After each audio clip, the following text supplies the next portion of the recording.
श्री स्वामी समर्थ. श्री स्वामी समर्थ कुटुंब ह्या चॅनलवर तुम्हा सर्वांचे मनापासून स्वागत आहे. आजचा हा व्हिडिओ खूप वेगळा आणि सखोल अर्थ असणारा आहे. आज आपण स्वामी समर्थ महाराजांच्या अशा रूपावर बोलणार आहोत ज्याबद्दल खूप कमी बोललं जातं. स्वामींचे मौन आणि स्वामींचा राग. स्वामी समर्थांचे चरित्र वाचताना आपल्या लक्षात येतं ते कधी अतिशय शांत मौन धारण केलेले दिसायचे, तर कधी अचानक प्रचंड रागाने लालबंड व्हायचे. कित्येकदा ते भक्तांवर धावून यायचे, कधी हातातली काठी दाखवायचे तर कधी मोठा हंबरडा फोडायचे. पण या रागामागे आणि शांततेमागे नक्की काय रहस्य होतं? तो राग खरा राग होता की भक्ताच्या कल्याणासाठी रचलेली एक लीला?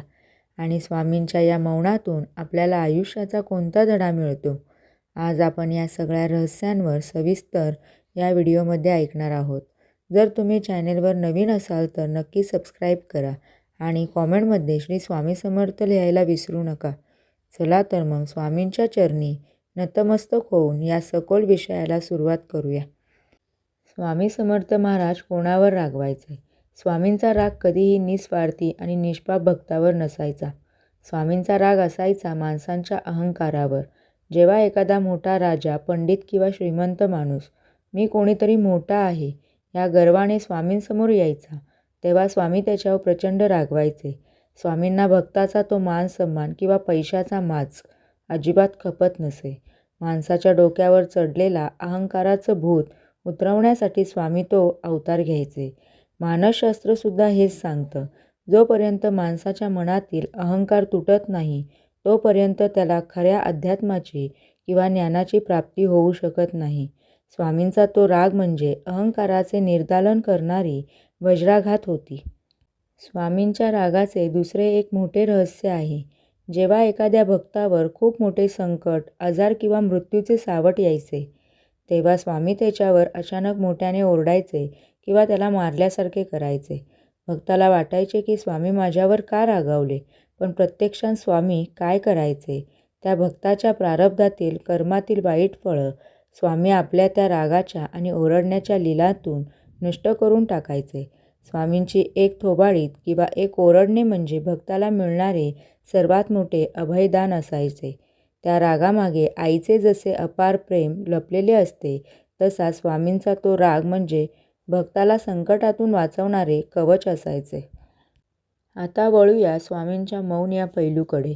स्वामी कित्येक दिवस, कित्येक आठवडे शब्दही बोलायचे नाहीत. ते झाडाखाली किंवा अक्कलकोटच्या वटवृक्षाखाली शांत बसून राहायचे. लोक प्रश्न विचारायचे, पण स्वामी फक्त शांततेने त्यांच्याकडे बघायचे. या मौनाचा अर्थ काय होता? स्वामींना जगाला दाखवून द्यायचे होते की शब्दांपेक्षा शांततेत जास्त ताकद असते. जेव्हा आपण शांत होतो तेव्हाच आपल्या आतला देव आपल्याला ऐकू येतो. आजच्या या युगात आपण सतत बोलत असतो, विचार करत असतो, पण स्वामींचे मौन आपल्याला शिकवते की दररोज काही वेळ शांत राहणे किती गरजेचे आहे. आता आपण विचार करूया, आपला राग आणि स्वामींचा राग यात काय फरक आहे? आपला राग हा स्वार्थातून, द्वेषातून किंवा बदला घेण्याच्या भावनेतून येतो. जेव्हा आपल्या मनासारखं काही घडत नाही तेव्हा आपण रागवतो. पण स्वामींचा राग हा निस्वार्थी असायचा. स्वामींचा राग हा प्रेमाचाच एक भाग असायचा.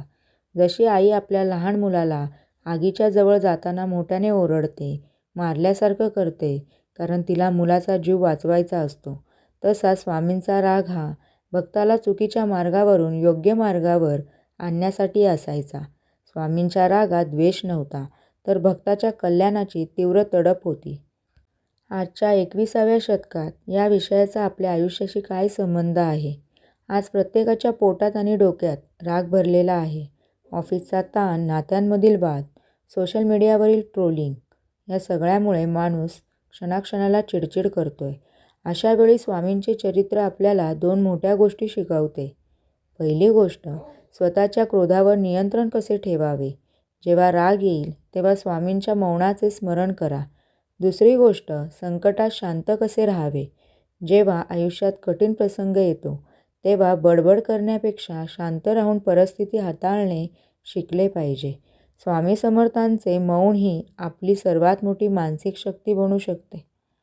व्हिडिओच्या शेवटी मला एवढंच सांगावंसं वाटतं, श्री स्वामी समर्थ महाराज हे केवळ प्रेमाची मूर्ती नव्हते, तर ते ज्ञानाचा आणि कडक शिस्तीचा सागर होते. त्यांचा राग म्हणजे भक्तांच्या पापांचे दहन करणारी अग्नी होती आणि त्यांचे मौन म्हणजे भक्ताला ब्रह्मानंदाची अनुभूती देणारी शांतता होती. जर तुमच्या आयुष्यातही कधी कठीण काळ आला, तर समजा की स्वामी महाराज तुम्हाला तुमच्या चुकांमधून शिकवत आहेत. स्वामींच्या या दोन्ही रूपांवर श्रद्धा ठेवा. स्वामींचा प्रत्येक श्वास हा फक्त आणि फक्त भक्ताच्या कल्याणासाठी होता. आजचा हा व्हिडिओ तुम्हाला कसा वाटला हे कॉमेंटमध्ये नक्की सांगा. हा व्हिडिओ स्वामी भक्तांपर्यंत शेअर करा आणि चॅनेलला लाईक सबस्क्राईब करा. अवधूत चिंतन श्री गुरुदेव दत्त. अवधूत चिंतन श्री स्वामी समर्थ.